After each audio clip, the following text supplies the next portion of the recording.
अब अपन आज इसी वीडियो को आगे बढ़ाते हुए तीसरा प्रयोग लेते हैं सिक्के का, जब सिक्के को 3 बार उछाला जाता है।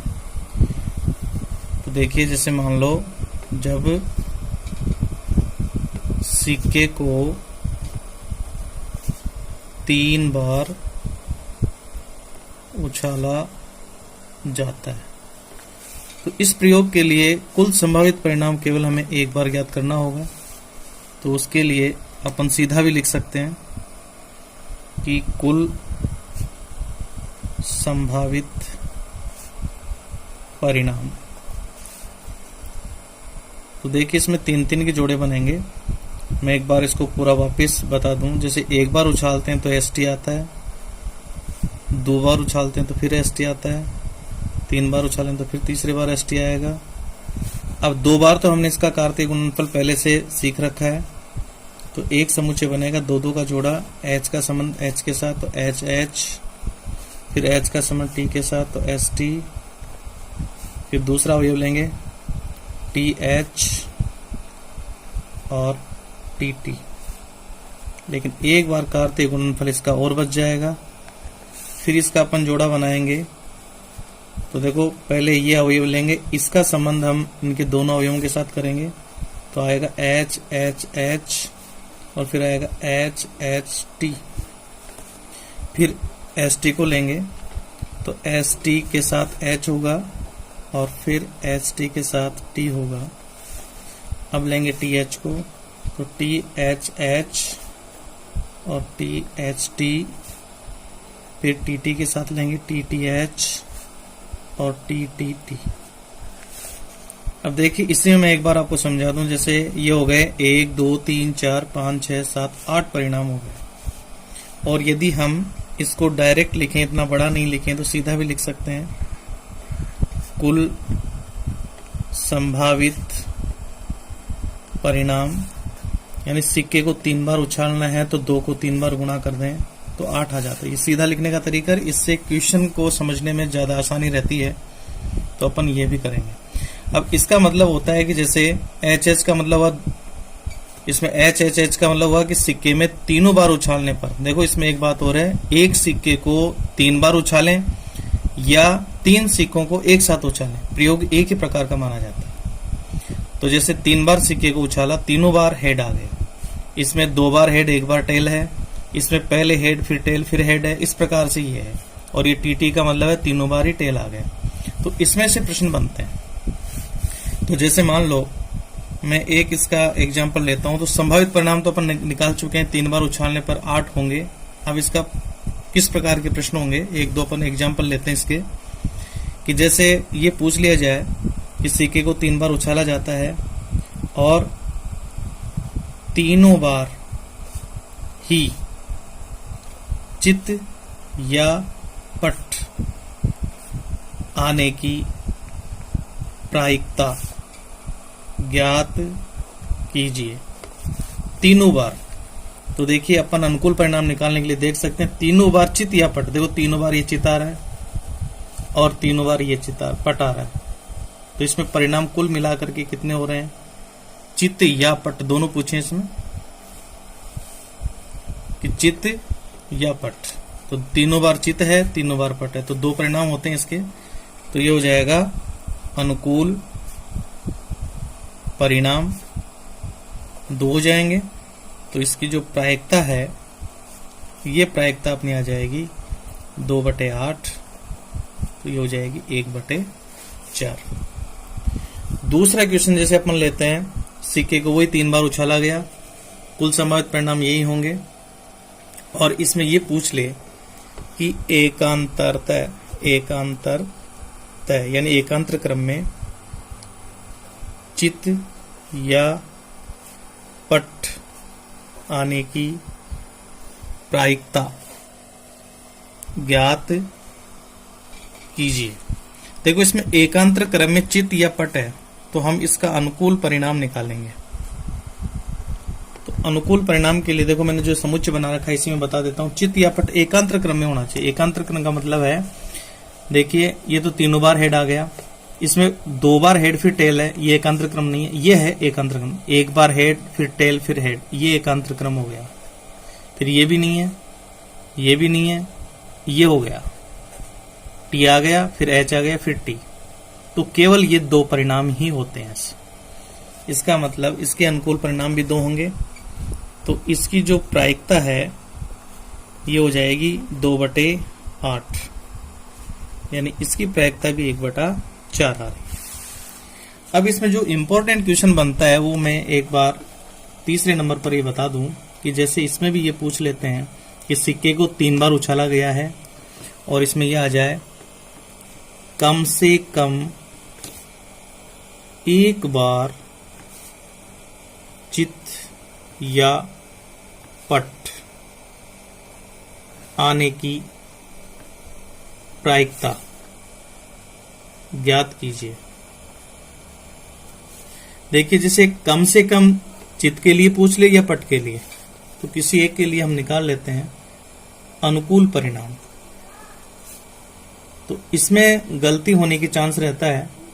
देखो, इसमें क्या करेंगे, कम से कम 1 बार चित या पट। तो इसमें देखिए कम से कम 1 बार इसमें चित है, 3 बार है तो भी 1 बार तो होगा, तो ये भी इसमें शामिल होगा। कम से कम 1 बार है इसमें, क्योंकि 3 बार है तो कम से कम 1 बार होगा। इसमें भी कम से कम 1 बार है, इसमें 2 बार आ गया तो कम से कम 1 बार हेड है। इसमें हेड या टेल किसी के लिए भी पूछा जा सकता है। इसमें भी कम से कम 1 बार हेड है, इसमें भी अपन कम से कम 1 बार हेड मानेंगे। इसमें भी आ रहा है, इसमें भी आ रहा है, केवल इसके लिए ये हटेगा। यानी 8 परिणाम में से 7 इसके अनुकूल होंगे, तो अनुकूल परिणाम 7 हो जाएंगे। तो इसकी जो प्रायिकता है वो हो जाएगी 7/8। इस प्रकार से इसमें ये प्रश्न पूछे जाते हैं और कुछ क्वेश्चन अपन किताब से लेंगे तो ये क्लियर हो जाएगा। तो केवल इसमें अगर अपने को ये कार्तीय गुणनफल या समूह बनाना आ जाता है तो हम इस क्वेश्चन को, कैसा भी क्वेश्चन इसका पूछा जाए, अपन उसका आंसर दे सकते हैं। इसमें बस 2 ही चीजें जरूरत होती है, अनुकूल परिणाम और कुल संभावित परिणाम। फिर हम इस सूत्र के माध्यम से इसका मान निकाल लेते हैं। और कई बार क्या होता है, मान निकालने के बाद में जैसे मान लो 2/8 आ गया, तो कई बार बच्चे 2/8 ही छोड़ देते हैं। ये गलत है, सरल करके हमें लिखना है। यदि वो करता है तो उसको सरल जरूर करें। अब इसमें अपना जो दूसरा जो प्रयोग होता है सिक्के के अलावा, दूसरा प्रयोग मैंने बताया था पासे का। तो पासे के लिए अपन एक क्वेश्चन लेकर के चलते हैं। पासे को ज्यादा से ज्यादा 2 बार उछालने का आता है या फेंकने का आता है। तो जैसे मैं पहला इसका ले लूं कि जब पासे को 1 बार फेंका जाता है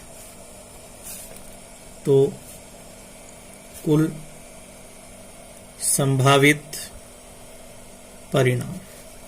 तो देखो, समुच्चय में लिखेंगे तो ये परिणाम पासे पर 1 से लेकर के 6 तक के अंक होते हैं, तो कुल परिणाम आ जाते हैं 6। अब इनमें से प्रश्न बनते हैं। जैसे ज्यादातर जो प्रश्न पूछे गए हैं उनको मैं लेकर के चल रहा हूं। जैसे पहला प्रश्न पूछ लिया, संभावित परिणाम 1 बार निकलेगा, बार बार जो भी प्रश्न आता है उसका 1 बार निकलता है। फिर अनुकूल परिणाम प्रश्न के आधार पर निकालते हैं। जैसे प्रश्न पूछा जाता है, सम अंक आने की प्रायिकता ज्ञात कीजिए। तो सम अंक के लिए हम अनुकूल परिणाम निकालेंगे, यानी सम अंक होने का अनुकूल परिणाम। देखिए, सम अंक वो होता है जिसमें 2 का भाग जाता है, तो यह आएगा 2, 4, 6। 2, 4, 6 ये सम अंक है। इसका मतलब ये संख्या आ गई, अंक हो गए 3। तो अनुकूल परिणाम 3 हो गए, संभावित परिणाम 6 हो गया। तो पूरा लिखना पड़ता है इसमें, सम अंक आने की प्रायिकता। मैं सीधा ही लिख रहा हूं, इसलिए प्रायिकता 3/6 काटेंगे तो ये आएगी 1/2। फिर इसका दूसरा एग्जाम्पल ले रहा हूं। इसमें सम अंक पूछा है, प्रश्न विषम अंक का भी आ सकता है। विषम अंक आने की प्रायिकता ज्ञात कीजिए। तो इसके लिए अपन वही अनुकूल परिणाम निकालेंगे, विषम अंक आने का अनुकूल परिणाम तो विषम अंक वो होता है जिसमें 2 का भाग नहीं जाए। तो 1 3 5, 1 3 5 यानी अंक वही 3 आ गए। तो इसलिए प्रायिकता जो होगी वो होगी वही 3/6, काटेंगे तो वो 1/2 होगी। सभी प्रायिकताएं इसकी समान आ रही है, समप्रायिक घटना की तरह हो गई है। तीसरा, इसमें बहुत बार पूछा गया, ये तीनों प्रश्न कई बार बोर्ड में आए हैं। एक आ जाता है इसमें अभाज्य अंक होने की प्रायिकता ज्ञात कीजिए।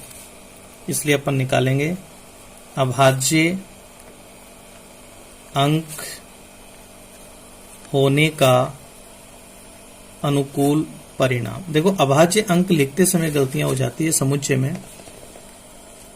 अभाज्य वो संख्या होती है जो अभाज्य गुणनखंड के काम आती है, यानी ऐसी संख्या जिसमें स्वयं का ही भाग जाए, किसी दूसरे का नहीं जाए। उसमें एक को शामिल नहीं करते अभाज्य संख्या में, क्योंकि अभाज्य संख्या जब अपन अभाज्य गुणनखंड करते हैं तो 2 से भाग देना शुरू करते हैं, 1 का भाग तो सब में जाता है। तो ये आती है 2 3 5, इसमें भी वही 3 अंक शामिल होंगे, तो अनुकूल परिणाम 3 होगा। तो इसकी जो प्रायिकता है वो भी होगी 3/6, काटेंगे तो 1/2। तीनों की प्रायिकताएं ऐसी हैं। बस इसका जो हम समुच्चय बना रहे हैं वो थोड़ा सा ध्यान रखना है।